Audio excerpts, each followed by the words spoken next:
Bonjour à tous, j'espère que vous allez bien. Vous vous souvenez, dans la vidéo précédente, je vous avais parlé de cet examen particulièrement difficile. Eh bien, figurez-vous que dans ma famille, on avait un mot pour ça. On disait que c'était du seum. Et pour les non-initiés, seum veut dire simplement poison. Et ça m'a donné une idée. On va classer ces vidéos ensemble selon le niveau de seum. Une échelle de 1 à 10. Certaines vidéos seront tranquilles, d'autres vont faire mal. Celle-ci, je la note 3 sur 10. Accessible, mais accrochez-vous, parce qu'on va aller quelque part d'inattendu. Dans la vidéo d'aujourd'hui, nous allons parler du pouvoir des protéines à former des émulsions ou des mousses. Revenons à quelque chose de simple, l'eau, vous vous rappelez.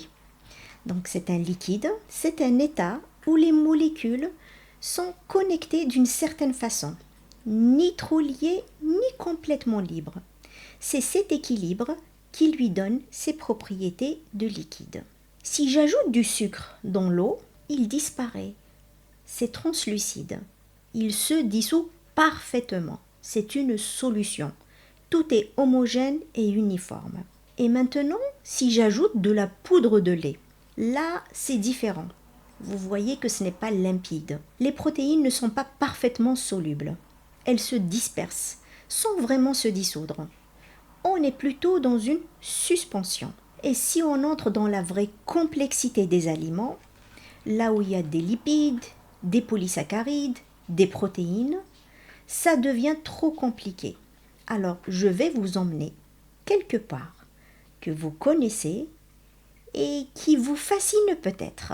Je veux vous parler de Cédric Grolet, le meilleur chef pâtissier du monde en 2018. Il a 13 millions de followers sur Instagram. Il y a des files d'attente interminables devant ses magasins. Sa spécialité, ce sont les trompe-l'œil. Des pâtisseries qui ressemblent à de vrais fruits, avec une précision troublante. Et son œuvre la plus célèbre, celle qui a tout déclenché, c'est le citron, mis au point au Meurice, le palace parisien où il officie depuis 2012. De l'extérieur, un citron texturé, parfaitement jaune, vous le posez dans votre main et vous n'êtes pas sûr. Vous le coupez et là, vous découvrez un cœur coulant, un confit acidulé, des zestes, une mousse aérienne, un délice. Vous vous demandez ce que vient faire Cédric Grolet avec son citron dans une vidéo sur les protéines. La réponse est simple. C'est un génie des émulsions et des mousses. Il a parfaitement compris ces systèmes et comment jouer avec. Et oui, la pâtisserie, c'est de la chimie. Pour comprendre ce que fait Cédric Grolet, il faut d'abord comprendre un phénomène fondamental.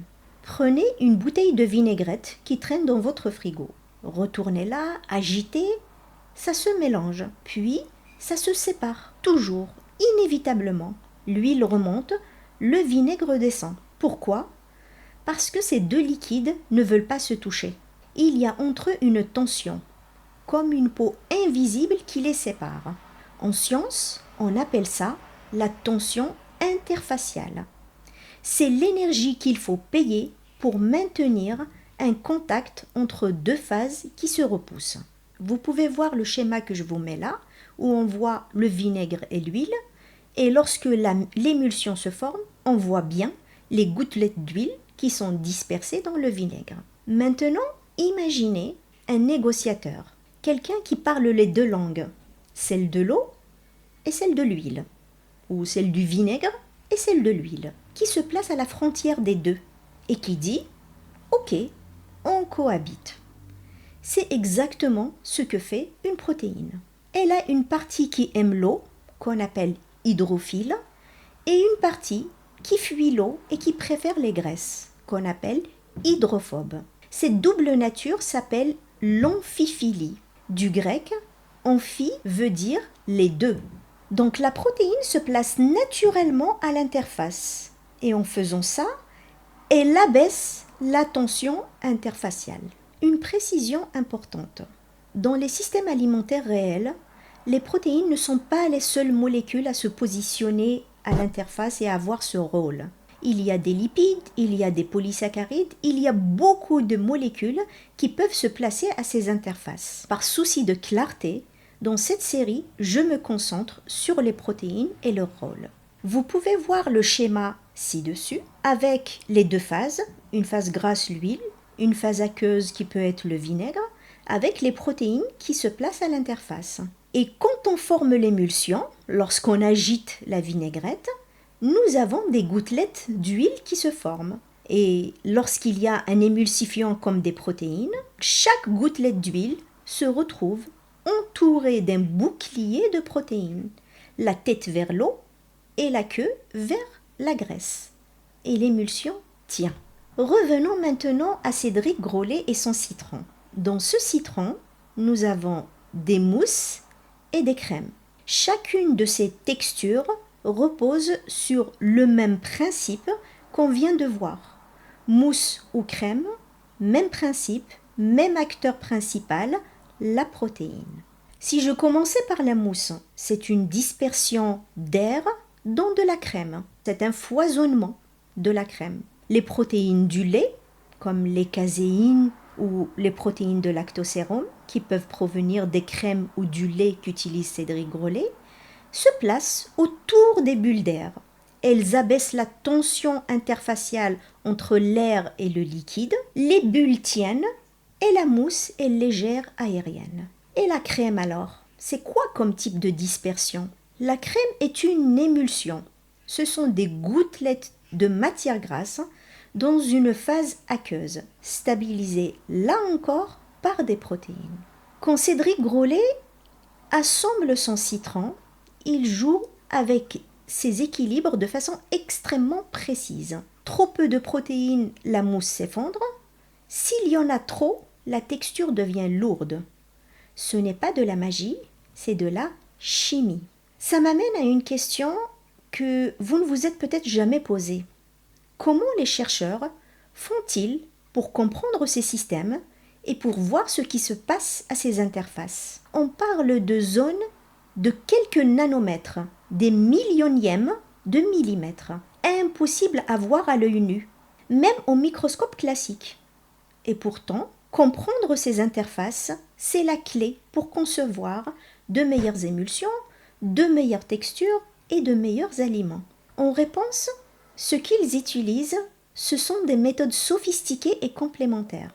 Et c'est précisément ce que je vais explorer avec un chercheur qui travaille sur ces questions. Très bientôt, dans cette série, vous verrez comment on passe du citron du Meurice au laboratoire de recherche. Restez connectés. Pour conclure cette vidéo, j'aimerais que vous reteniez 3 points. Le premier point, c'est qu'une émulsion, c'est 2 phases qui se repoussent à cause de la tension interfaciale. Sans aide d'un émulsifiant comme des protéines, le système se sépare, toujours. Le deuxième point, la protéine est un négociateur naturel. C'est un émulsifiant amphiphile. Elle abaisse la tension interfaciale et stabilise les gouttelettes. Le troisième point, c'est que la pâtisserie de haut niveau, c'est de la physico-chimie appliquée. Cédric Grolet maîtrise ces systèmes que les chercheurs étudient encore.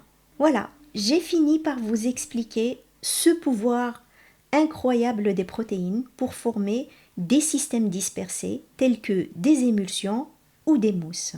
Alors, est-ce que vous validez le 3 sur 10 pour cette vidéo? Dites-le moi en commentaire. Merci et à bientôt.